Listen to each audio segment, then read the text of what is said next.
Hello everyone, from St Michael's Mount, Maurzine, Cornwall. We're just enjoying a little morning swim in November. It's absolutely freezing. Lucy's a lot braver than me. Lucy's a lot braver than me. You can see her just a little dot there, having a little swim behind me. So we're just going to finish up here, and then we're going to do a little tour of our poor old LDV Convoy that is unfortunately no longer on the road. So we're just going to catch our breath, dry off, head back to home, and we will show you what is wrong with the LDV Convoy.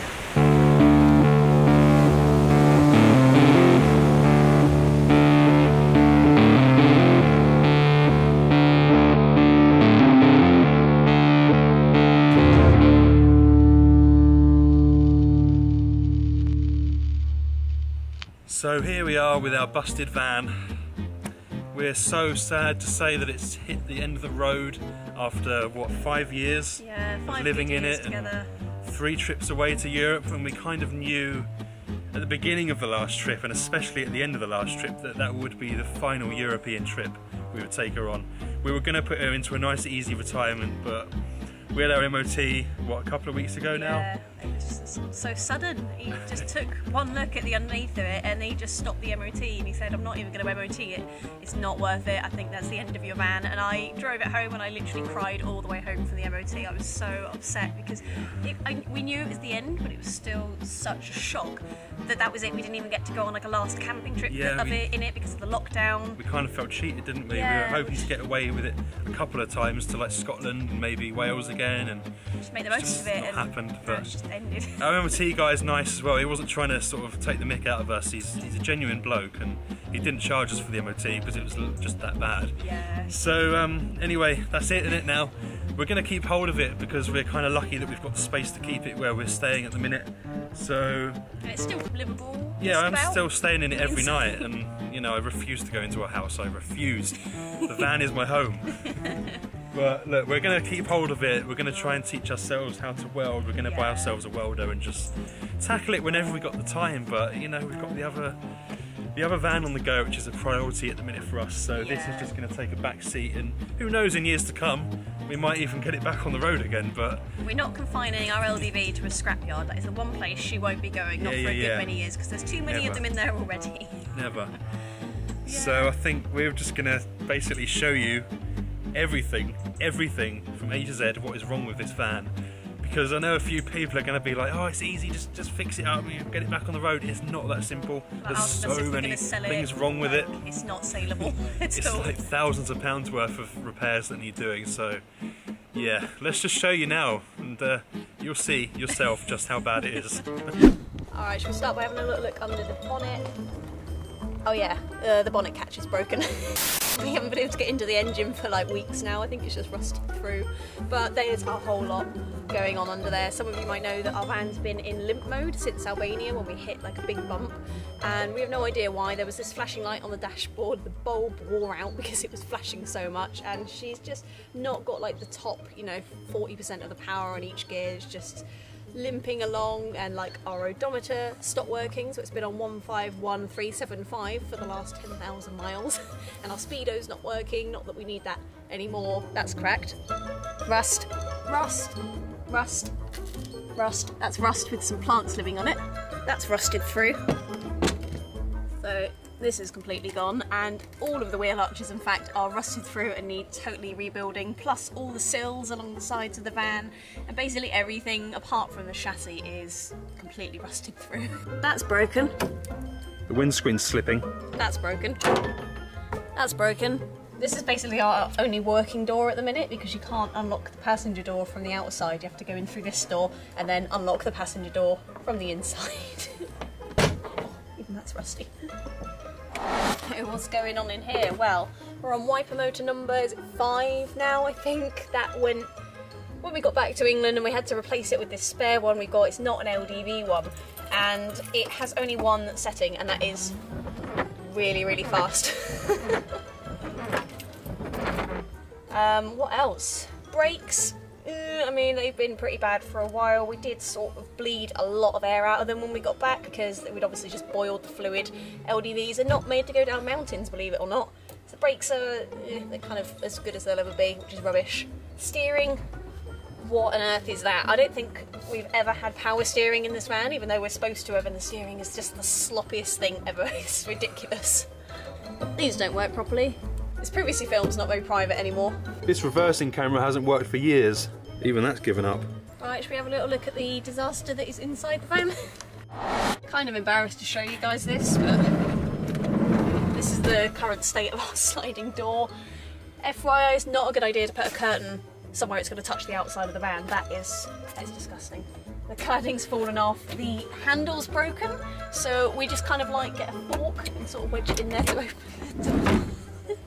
We tried to reattach it, but it doesn't work. This doesn't work anymore. This, that's broken. This is that's knackered. So although we've sealed and resealed our roof like countless times over the year, we've got more leaks again, and it's leaking somewhere up here, we don't know, which means like our roof is actually getting full of water and dripping down. Not very good for the lights. It's leaking behind my pillow, making the mattress wet. I think that's probably the window seals. And there's not really anywhere it's not leaking because there's an LDV, it just leaks. Wow, that was a comprehensive list. I think that's everything, but you know, there's so many things wrong with this van, like it's kind of hard to remember it all now. So I hope you can understand why we've decided to just give up on this one for now. There's just too much wrong with it. We've got so many more commitments like the other van we're doing, and it's just fallen to the bottom of our list of priorities for now. Yeah, as I said, we're still going to keep living in it, and it would just be a tiny house rather than a camper van for now. But it's not all bad news. We've had the most amazing 3 trips out of this. Yeah, we have. And yeah, so many good memories with this van. And like the MOT guy said to me, he said, this van doesn't owe you a penny, and he's so right. Even though we've spent, you know, thousands on it and repairs and everything over the years, we've got every penny's worth out of this van. We've taken it to places no British minibus was ever meant to go, and it has not really let us down. Like, it's... No, I don't think it has. And if LDV was still around today making vehicles and weren't owned by some tacky Chinese company, we'd be asking for sponsorship, because definitely. They would be so amazed that we've managed to do the things we've done in this thing. So yeah, as you said, every penny has been worth it on this van. Totally. And you know, it's like £1,000 for the base vehicle, another £1,000 to convert it basically. It's cost us nothing, so all the repairs and sort of damages along the way have been really insignificant. So I think now we're gonna say goodbye to you guys, but before we do, we're gonna end on a happy note and show a little montage of all the most amazing places we've been in this van, all the things we put it through, pushed it to its limits, and let it go out with a bang. You probably won't be seeing us in this van ever again, which is kind of sad to say, but onwards and upwards. We've got so many good plans for next year. We've got really big ambitions for our future trips, and we cannot wait to share them with you in the future. But for now, we're keeping our lips sealed, and we'll just end with some nice shots of our van commemorating it in style. So yeah, we'll be seeing you soon. Cheers. Bye. Our journey started in 2015 when we picked up our van somewhere near Oxford. I drove it back to Cornwall as Ben was still learning to drive, my first ever stint on a motorway. We had no idea how to go about building a camper van, but we got stuck in anyway, pulling out the old minibus seats and discovering the upright pole in the centre of the van was actually holding the roof up. We came up with a plan for the interior, and with some help got to work building, painting and adding some personal touches. All in all, it took 10 months, and with that we were away on our first voyage into Europe. We spent the first few months soaking up the sun in France before heading through Spain and Portugal.